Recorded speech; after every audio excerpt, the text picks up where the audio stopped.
नैना भीगे भीगे जाए कैसे खुशी ये छुपाए राम। સૌ વાપીવાસીઓને જય શ્રી રામ। સર્વે હિન્દુઓના આરાધ્ય દેવ પ્રભુ શ્રી રામની આગામી 17મી એપ્રિલના રોજ જન્મતિથિ આવી રહી છે।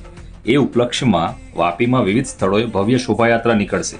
વાપીમાં સૌથી મોટી શોભાયાત્રા શ્રી રામ શોભાયાત્રા સમિતિ દ્વારા વલ્લભનગર ગ્રાઉન્ડથી નીકળી Ambe Mata circle, Nanddham school, Haveli road, Umiya circle, Morarji circle થઈ રામલીલા મેદાનમાં મહાઆરતી સાથે સમાપ્ત થશે। બીજી શોભાયાત્રા ડુંગરા સીતારામ મંદિરથી નીકળી વાપી સિલવાસા મેઇન રોડ પર વીઆઈ સર્કલ સુધી આવશે। ત્યાંથી પ્રાઇમ સર્કલ તરફ જઈ વંદે માતરમ ચોકથી ગુંજન અંબે માતા મંદિર પર પહોંચી સમાપ્ત થશે। સમસ્ત હિન્દુ સંગઠન અખંડ ભારત દ્વારા આ યાત્રાનું આયોજન કરવામાં આવે છે। દમણમાં પણ શ્રી રામ શોભાયાત્રા સમિતિ દ્વારા ભવ્ય શોભાયાત્રાનું આયોજન કરવામાં આવેલ છે।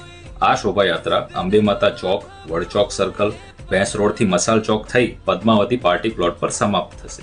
આ સિવાય હનુરામ સેના દ્વારા રામનવમીના દિવસે ચણોદ કોલોનીમાં સુંદરકાંડ, ભજન સંધ્યા અને મહાપ્રસાદનું આયોજન કરવામાં આવેલ છે। તમામ શોભાયાત્રાના આયોજકો તરફથી આપણું વાપી અને દમણ લવર તમામ ધર્મપ્રેમી જનતાને 17મી તારીખે શોભાયાત્રામાં ભાગ લેવા અનુરોધ કરે છે। બોલો જય શ્રી રામ।